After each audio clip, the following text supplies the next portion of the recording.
Imaginem só uma situação que beira o surreal.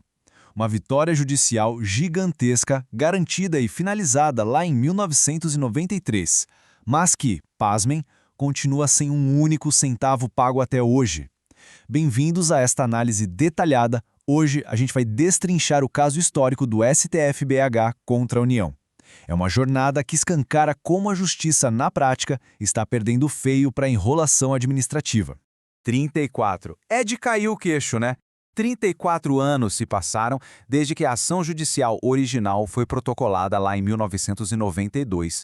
É literalmente mais de um terço de século de espera por um direito que já foi julgado, debatido e totalmente encerrado. E a gente não está falando de um caso isolado ou de meia dúzia de pessoas, não. A escala do problema é simplesmente assombrosa. São 77 mil pessoas afetadas. Para colocar isso em perspectiva, estamos falando de 22 mil pessoas que eram trabalhadores ferroviários na ativa na época e mais de 55 mil aposentados e pensionistas. É o tamanho de uma cidade inteira. Mas o custo humano por trás desses números é o que mais aperta o coração.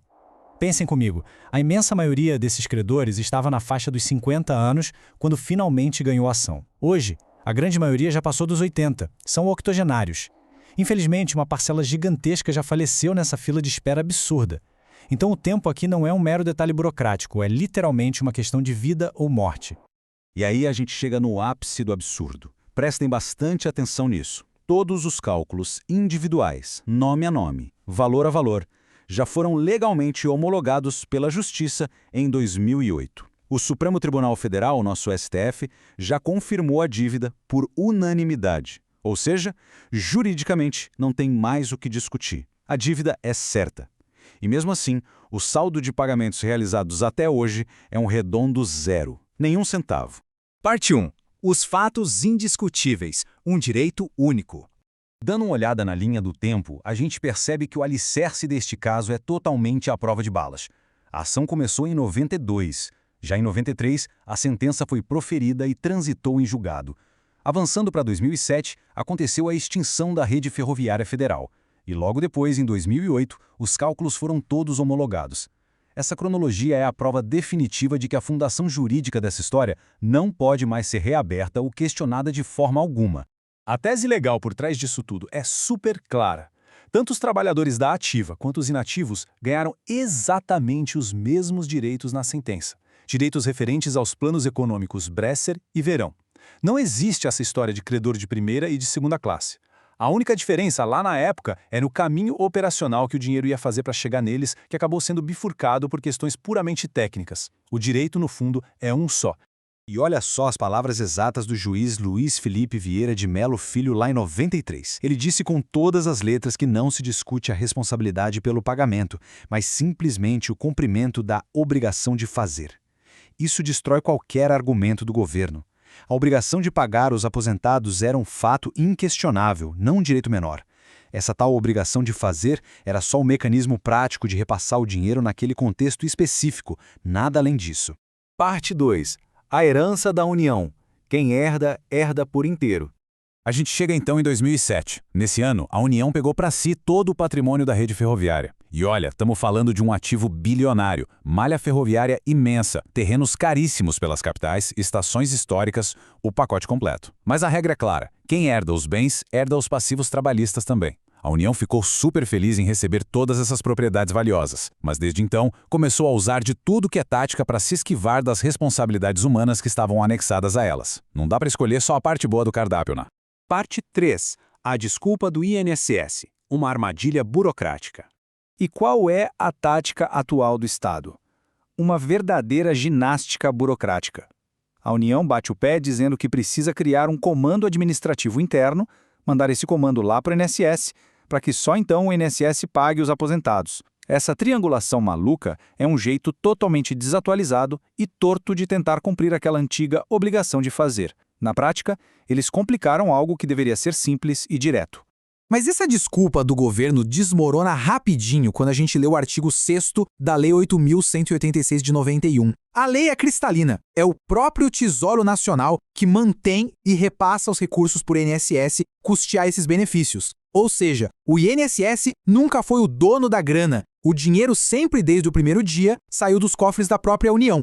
Colocando as peças lado a lado fica ainda mais evidente. Há mais de 3 décadas, o INSS é e sempre foi um mero operador administrativo, só um mensageiro. Do outro lado está a União, que hoje acumula 2 funções. Ela sempre foi a fonte pagadora final e, desde 2007, virou oficialmente a devedora legal desse crédito trabalhista. O INSS, no meio dessa jogada, virou uma peça totalmente redundante. Resumindo toda a absurdidade dessa posição do Estado, a gente chega nesse cenário meio surreal. A União está, basicamente, escrevendo cartas para si mesma como desculpa para não pagar os trabalhadores de forma direta. Exigir essa triangulação através do INSS, hoje em dia, é puro teatro administrativo. É uma burocracia fabricada exclusivamente para enrolar, atrasar os pagamentos e ganhar tempo. Parte 4. O apelo final ao TST. A hora de decidir. Para a gente entender como sair desse labirinto, precisamos lembrar de um conceito jurídico muito importante: a coisa julgada.